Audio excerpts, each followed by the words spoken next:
नवी मुंबई में आयोजित जनता दरबार में बेस्ट सेवानिवृत्त कर्मचारी एवं अधिकारी संघर्ष समिति के पदाधिकारियों ने महाराष्ट्र के वन मंत्री गणेश नाइक से मुलाकात कर सेवानिवृत्त कर्मचारियों के लंबित भुगतानों के संबंध में ज्ञापन सौंपा। ज्ञापन में बताया गया कि कई सेवानिवृत्त कर्मचारियों का लीव एनकैशमेंट तथा अन्य अंतिम देयक कई महीनों से लंबित है, जिससे उन्हें आर्थिक परेशानियों का सामना करना पड़ रहा है। मामले की गंभीरता को देखते हुए मंत्री गणेश नाइक ने तत्काल संबंधित अधिकारियों को दूरभाष पर संपर्क कर इस विषय पर शीघ्र कार्रवाई करने के निर्देश दिए।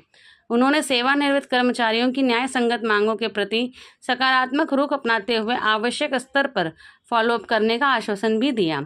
संघर्ष समिति ने बताया कि बेस्ट प्रशासन की आर्थिक कठिनाइयों के कारण हजारों सेवानिवृत्त कर्मचारी अपने वैधानिक और हक के भुगतानों से वंचित हैं। समिति ने सरकार और प्रशासन से इस समस्या का जल्द समाधान निकालने की मांग की है। इस अवसर पर समिति के प्रतिनिधियों ने कहा कि वर्षों तक सेवा देने वाले कर्मचारियों को सेवानिवृत्ति के बाद अपने ही अधिकारों के लिए संघर्ष करना पड़ रहा है, जो दुर्भाग्यपूर्ण है। उन्होंने सरकार से इस मुद्दे का स्थायी समाधान निकालने की भी मांग की। आज या ठिकाणी आम्ही नवी मुंबईचे शिल्पकार माननीय नामदार गणेशजी नाईक साहेब यांच्या भेटीसाठी आलो होतो। भेटीचा विषय होता की सप्टेंबर 2022 पासून आज रोजी मे 2026 पर्यंत जे पण 4,500-5,000 हजार सेवानिवृत्त कर्मचारी आहेत बेस्ट उपक्रमातले, त्यांच्या ग्रॅज्युटी व अंतिम देयकाचा एकही रुपया मला आज रोजीपर्यंत आम्हाला मिळालेला नाही। आमची उपजीविका जगवत असताना मला 4,500 ते 4,000 पेन्शन आहे आणि त्या पेन्शनमुळे तेवढ्या पैशामध्ये आमची मुलं कुठं कामाला नाही आहेत। मिळालेला पीएफ आमचा पूर्ण खर्च झालेला आहे आणि तो पीएफ खर्च झाल्यानंतर आमच्याकडे आज औषधासाठी पैसे नाही आहेत, उपजीविकेसाठी पैसे नाही आहेत आणि बेस्ट प्रशासन आम्हाला गेली 3 ते 3.5-4 वर्षापासून एकही रुपया द्यायला तयार नाही। आम्ही यापूर्वी बरेचशी आझाद मैदानमध्ये आंदोलन केली, बराचसा पत्रव्यवहार केला, बऱ्याचशा ठिकाणी दुसऱ्या मंत्र्यांची गाठ घेतली, पण आम्हाला कुठेही चांगला रिस्पॉन्स मिळाला नाही। अजूनपर्यंत त्या प्रश्नावर कसलाही तोडगा निघालेला नाही। आत्ताच आम्ही माननीय दादांना भेटलो, त्यांना निवेदन सादर केलं।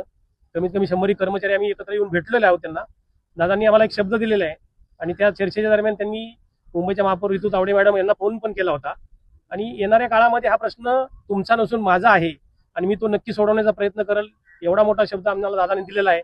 आम्ही दादांना गेल्या 30-40 वर्षापासून ओळखतो, त्यामुळे आम्हाला नक्की भरोसा आहे की दादा ह्या प्रश्नामध्ये आम्हाला आणि आमची उपजीविका, आमच्या कुटुंबाची उपजीविका जगण्यामध्ये नक्की सहकार्य करतील आणि ते नक्की करतील ही आम्हाला अपेक्षा आहे आणि ही अपेक्षा घेऊन आम्ही आज घरी चाललो आहे।